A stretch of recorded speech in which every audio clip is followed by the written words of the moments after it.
നമസ്തേ, ശുഭദിനത്തിലേക്ക് സ്വാഗതം. യാഗം വിശേഷിച്ചും അതിരാത്രം നിരർത്ഥകമാണെന്ന പ്രൊഫസർ ഫ്രിറ്റ്സ്റ്റാളിൻ്റെ വാദത്തെയാണ് നാം കഴിഞ്ഞ ദിവസങ്ങളിലായിട്ട് വിശ്ലേഷണം ചെയ്തു വരുന്നത്.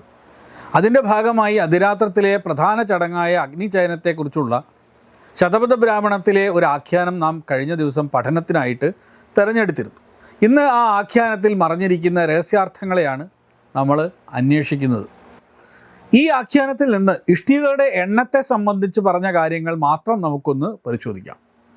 കാരണം ബ്രാഹ്മണം പറഞ്ഞതനുസരിച്ച് ഇഷ്ടികകളുടെ നിശ്ചിതമായ ഈ എണ്ണമാണ് അല്ലെങ്കിൽ സംഖ്യകളാണ് ദേവന്മാരുടെ അഗ്നിചയനത്തെ സാർത്ഥകമാക്കിയതും അവരെ അമരന്മാരാക്കിയതും. ഇവിടെ 3 തരം ഇഷ്ടികകളും അവയുടെ എണ്ണവുമാണല്ലോ പറഞ്ഞിരിക്കുന്നത്. ഒന്നാമത്തത് എന്താണ്? 360 പരിശ്രുതുകൾ, അതായത് ചിതിക്ക് ചുറ്റും വയ്ക്കുന്ന ഇഷ്ടികകൾ. അതാണ് പരിശ്രുതുകൾ, 360 പരിശ്രുതുകൾ. രണ്ടാമത് 360 കൂട്ടം 36, ആകെ 396 യജുഷ്മതികൾ, അതായത് ചിതി നിർമ്മാണത്തിന് യജുർവേദ മന്ത്രത്തോടെ വയ്ക്കുന്ന പ്രധാന ഇഷ്ടികകൾ. അതാണ് 396 യജുഷ്മതികൾ. അത് യജുർവേദ മന്ത്രത്തോടെയാണ് ഈ ഇഷ്ടികകൾ വയ്ക്കുന്നത്.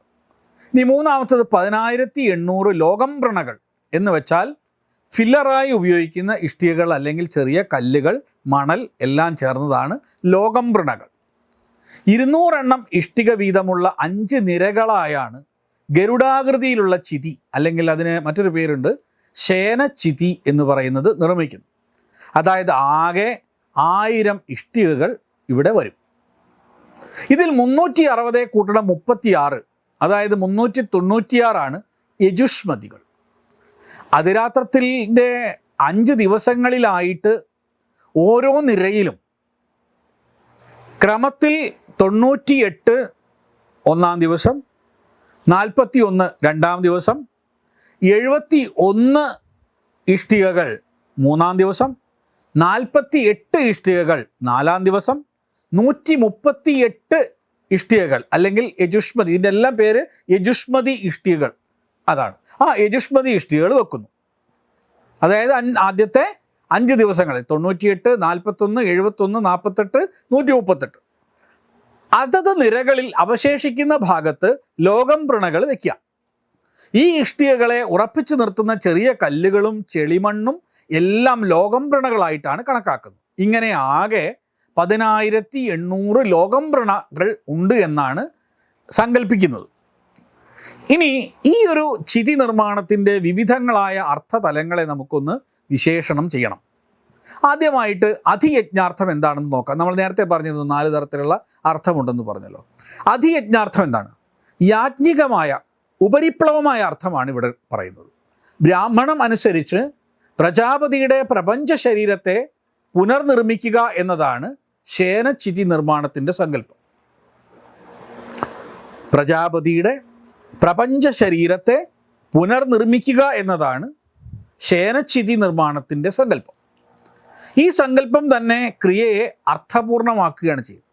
അതായത് ഇതിലെ ക്രിയകളുടെ അർത്ഥം എന്താണെന്ന ചോദ്യത്തിന് പ്രജാപതിയുടെ പ്രപഞ്ച ശരീരത്തെ പുനർനിർമ്മിക്കുക എന്ന ഉത്തരമെങ്കിലും നമുക്ക് പറയാനുണ്ടല്ലോ. ഇവിടെ പ്രപഞ്ചമാകുന്ന ശേനച്ചിതിയുടെ 5 നിരകളിൽ ഓരോന്നും യഥാക്രമം ഭൂമിയും അന്തരീക്ഷവും ചേരുന്ന ഭാഗം, അന്തരീക്ഷവും ദ്യുലോകവും ചേരുന്ന ഭാഗം, ദ്യുലോകം എന്നിവയാണ്. അങ്ങനെയാണ് 5 നിരകളിലുള്ളത്. ഒന്നാമത്തെ യഥാക്രമം ഭൂമിയും അന്തരീക്ഷവും ചേരുന്ന ഭാഗം, അന്തരീക്ഷം വേറൊരു ഭാഗം, അന്തരീക്ഷവും ദ്യുലോകവും ചേരുന്ന ഭാഗം, ദ്യുലോകം. ഇങ്ങനെയാണ് ഇവ. അപ്പം ചിതി നിർമ്മിക്കുമ്പോൾ ഈ ലോകങ്ങളെയും അതുമായി ബന്ധപ്പെട്ട ദേവതകളെയും പരാമർശിക്കുന്ന മന്ത്രങ്ങളാണ് മുഴുക്ക ചൊല്ലുന്നത്. ഈ മന്ത്രങ്ങളുടെ വാച്യാർത്ഥം പോലും ചിതി നിർമ്മാണത്തിൻ്റെ അർത്ഥവ്യാപ്തി വർദ്ധിപ്പിക്കുന്നതാണ്. ഈ മന്ത്രങ്ങളുടെ വാച്യാർത്ഥം ക്രിയകളോടൊത്ത് ചേർത്ത് വായിച്ചാൽ അഗ്നിചയനത്തിൻ്റെ അധിയജ്ഞാർത്ഥം നമുക്ക് ലഭിക്കും. അത് വളരെ വിപുലമായതിനാൽ അതിലേക്ക് നമ്മൾ ഇപ്പോൾ കടക്കുന്നില്ല. ഏതായാലും നമ്മൾ നേരിട്ട് അതിരാത്രം ചെയ്യുമ്പോൾ അത് നിങ്ങൾക്ക് കാണാൻ അവസരം ഉണ്ടാവും.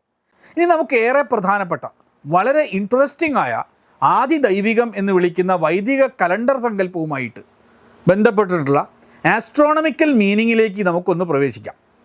അത് നമുക്ക് അടുത്ത ദിവസം തുടരാം എന്ന് കരുതുന്നു. അഗ്നിചയനത്തിൻ്റെ ഈ പറഞ്ഞ ഇഷ്ടിക കണക്കുകളും 5 നിരകളായി നിർമ്മിക്കുന്ന ശയനച്ചിതിയുമെല്ലാം നേരിൽ കാണുന്നതിനായിട്ട് ഏപ്രിൽ 17 മുതൽ 26 വരെ നടക്കുന്ന കോഴിക്കോട് അതിരാത്രത്തിൻ്റെ വേദിയിലേക്ക്, കക്കോടി വേദമഹാമന്ദിരത്തിലേക്ക് നിങ്ങളെ ഒരിക്കൽ കൂടി സഹർഷം സ്വാഗതം ചെയ്തുകൊണ്ട് ശുഭദിനം നേരുന്നു. എല്ലാവർക്കും നമസ്തേ. വിട്ടുവീഴ്ചയില്ലാത്ത നിലപാടുകളുമായി ദേശീയതയുടെയും സമാജത്തിൻ്റെയും ശാക്തീകരണത്തിനു വേണ്ടി തത്വമയിയുടെ ജൈത്രയാത്ര തുടരുകയാണ്. യൂട്യൂബിൽ മാത്രം തത്വമയിക്ക് 10 ലക്ഷം സബ്സ്ക്രൈബേഴ്സിലേക്ക് എത്താൻ ഏതാനും ചുവടുകൾ മാത്രമാണ് ബാക്കി. മറ്റ് സോഷ്യൽ മീഡിയ പ്ലാറ്റ്ഫോമുകളിലും തത്വമയിയുടെ നിറസാന്നിധ്യം തുടരുകയാണ്. ഈ അവസരത്തിൽ ഞങ്ങൾക്ക് നിങ്ങളോടുള്ള അഭ്യർത്ഥന ഞങ്ങളോടൊപ്പം നിൽക്കുക എന്നുള്ളതാണ്. നിങ്ങൾ ഉപയോഗിക്കുന്ന ഏത് സോഷ്യൽ മീഡിയ പ്ലാറ്റ്ഫോം ആണെങ്കിലും ഞങ്ങളുടെ വരിക്കാരാകുക, ഞങ്ങളെ സബ്സ്ക്രൈബ് ചെയ്യുക, നിങ്ങളുടെ സുഹൃത്തുക്കളിലേക്ക് തത്വമയിയുടെ ഈ സന്ദേശം പ്രചരിപ്പിക്കുക. ഞങ്ങളോടൊപ്പം നിൽക്കൂ, രാഷ്ട്രത്തോടൊപ്പം നിൽക്കൂ, ദേശീയതയ്ക്കൊപ്പം സഞ്ചരിക്കൂ.